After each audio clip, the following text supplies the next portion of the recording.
It didn't start with a dramatic confrontation or a cinematic betrayal, it began with the slow, insidious erosion of being known too well. After a decade of marriage, our life had settled into a comfortable, predictable script. We were experts at the logistics of existence. The synchronicity of school runs, the meticulous division of household labor, and the quiet, polite companionship of two people who had mistaken familiarity for intimacy. I felt invisible in my own skin, a supporting actor in a domestic play I hadn't realized I was writing. The monotony was a dull, persistent ache, and I found myself mourning the man I used to be, someone spontaneous, someone with fire, who had been traded for a man who kept a spreadsheet of the family budget. Then came Elena. She was a colleague, a sharp-witted woman who existed entirely outside the orbit of my domestic gravity.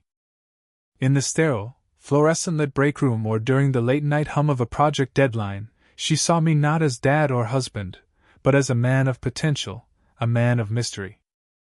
The affair wasn't a sudden explosion, it was a slow, intoxicating drip of validation. Every stolen hour, every glance exchanged across a conference table, felt like reclaiming a version of myself I thought I'd buried under the weight of mortgages and soccer practice. I wasn't just cheating on Clara, I was cheating on the version of myself that had accepted a life of quiet desperation. The thrill was a drug, a temporary anesthetic that numbed the existential boredom of my suburban middle age. I convinced myself that I deserved this one little pocket of life where I could be someone else. But in truth, I was simply a coward running from the silence of my own reflection. The duality of my life became a frantic, exhausting performance. I lived in a state of high-functioning dread, moving through my days like a man walking a tightrope over a canyon.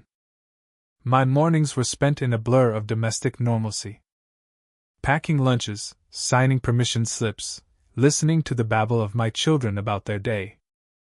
But beneath the veneer of the doting father, I was an architect of deception. When I looked at Clara, I didn't just see my wife, I saw the collateral damage of my own narcissism. Her kindness, once my anchor, became a lash that stung with every undeserved favor. She would ask, "How was your day?" And I would weave a tapestry of lies so intricate I almost began to believe them myself, detailing a fictional meeting or a fake client issue to fill the gap where the truth should have lived. The guilt was a physical parasite. It manifested in the small, agonizing details. The way I would hold our children, feeling like a complete fraud as I kissed their foreheads goodnight, the way I would look at our wedding photos and see a stranger staring back at me. I was a man building a fortress of lies, terrified of the day the walls would inevitably give way. I remember sitting at the dinner table, watching the candlelight flicker in Clara's eyes as she talked about her day, and feeling a hollow, metallic ache in my chest. I was starving to death while sitting at a feast I had poisoned with my own hands.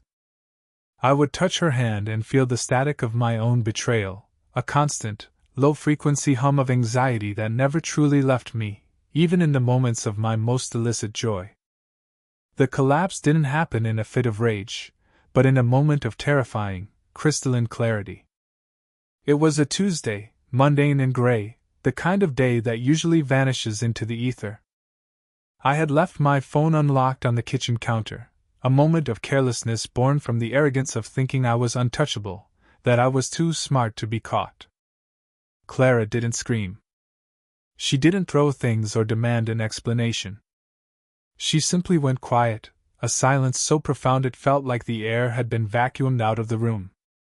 She stood there, holding that piece of glass in her hand, and I watched the light leave her eyes, replaced by a cold, distant autopsy of our entire history.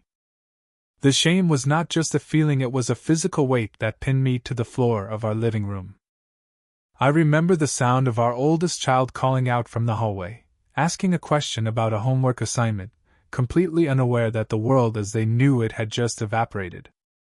I stood there mute, a coward trapped in the wreckage of his own design. I had traded the sanctuary of my home for a temporary thrill, and in that moment, I realized that I had not just broken a vow, I had dismantled the primary reality of the people I loved most. The betrayal wasn't just physical, it was a fundamental shift in the universe of our family. I watched my children walk through the room, their lives still blissfully intact for a few more seconds, and I realized I was the one holding the torch that would burn their childhood sanctuary to the ground. The aftermath was not a storm, but a slow, agonizing winter that lasted for years. We remained in the same house for a time, but we lived as ghosts, navigating the geometry of our shared life with the painful precision of two people walking through a minefield. Clara didn't ask me to leave, not immediately, and that was perhaps the cruelest mercy of all. It forced me to witness the daily decay of our affection, to see the way she would flinch when I accidentally reached for her, and to hear the tremor in her voice whenever she spoke to me. It was a slow-motion unraveling. Every meal was a negotiation of silence, every night was a cavernous expanse of empty space in our bed. I spent those months in a state of frantic, often misguided penance. I dismantled my entire internal world, burning the bridges to the past and trying to lay new, steel-reinforced beams in their place. I learned the hard way that forgiveness is not a transaction. You cannot pay a debt that has no currency.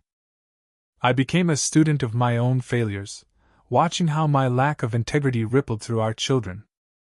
I saw my son become more guarded, his trust in the stability of the world shaken. I saw my daughter become more observant, her eyes tracking our movements as if trying to solve a puzzle of pain she didn't yet have the words for.